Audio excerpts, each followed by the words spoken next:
Hello Year 6 and welcome to today's guided reading lesson. This is our last guided reading lesson before we're back in school on Monday. Let's have a look at what we're doing today.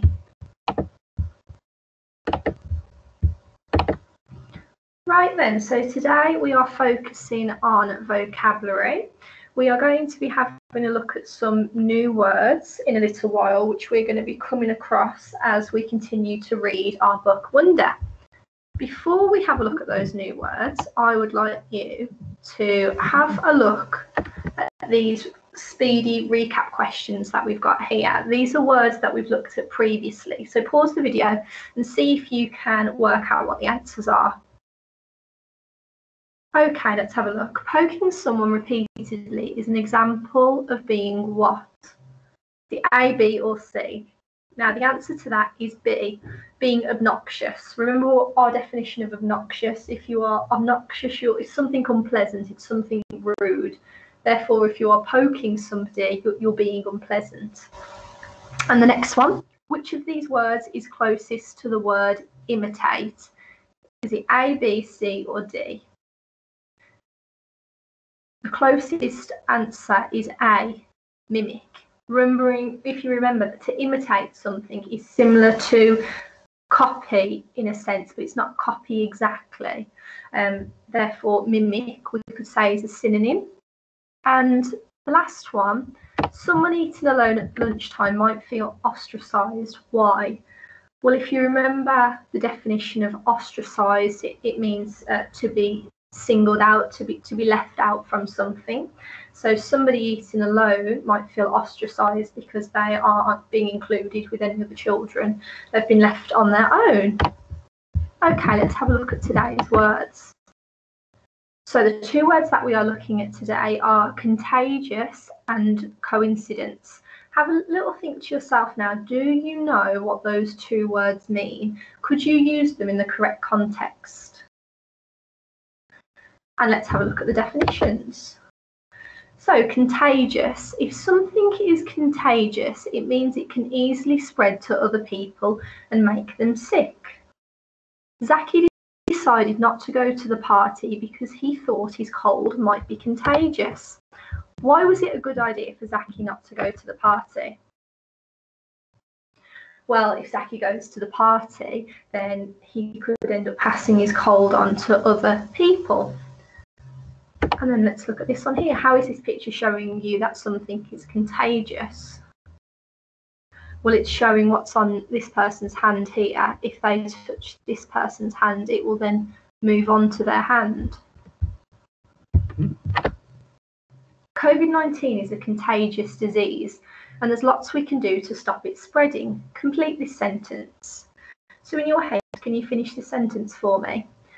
To stop the contagious disease, COVID-19 spreading, we should. What could we have put there? Well, you could have said things like we could have washed our hands. We could make sure we wear face masks, make sure we're keeping our distance from other people. All of those answers would have been correct. The word contagious comes from the Latin word contagio, meaning contact. I wonder how this links to contagious. So can you ever think to yourselves now, what do you think the link between the Latin word and contagious is? Well, if we have a look, contagio means contact. If we are making contact with something, just like with COVID, if we are in contact with somebody who has it, we will pass it on, therefore it is contagious. Okay. And our second word that we're looking at today is coincidence. A coincidence is when two things happen at the same time by accident or by luck. It was a coincidence when I saw Jared from my class at Dudley Zoo. Why is this an example of coincidence?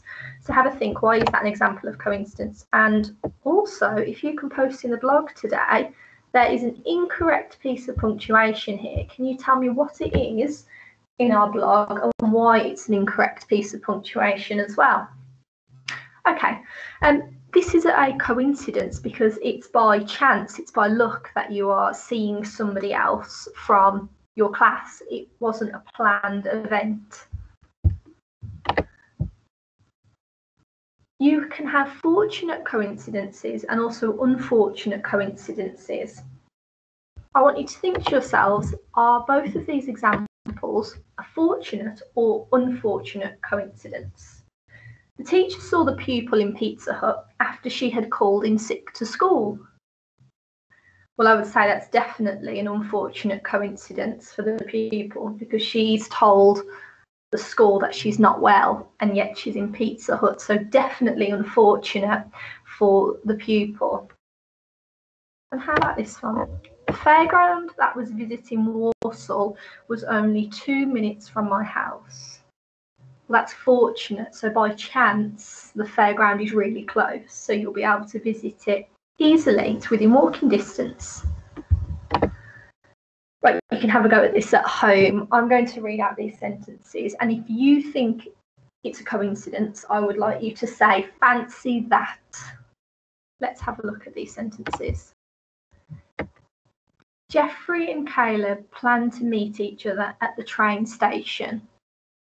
Well, that's definitely not a fancy that, because they've planned it. It was intentional. Therefore, it's not a coincidence. Jeffrey and Caleb discovered that their birthday was on the same day. Fancy that. It wasn't a planned thing. It just happens by chance that their birthday is on the same day. In maths, Gemma used a long multiplication method and got all the answers correct. Well, that's not a fancy that, because she has got the answers correct because she's used a method. It's not a coincidence.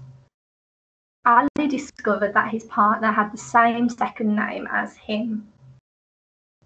Fancy that, because they haven't planned to have the same second name. It's just happened by chance.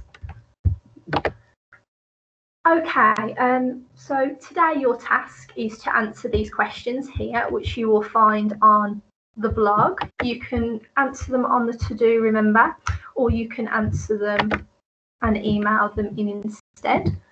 I am looking forward to receiving your work, and have a great day, 6MS.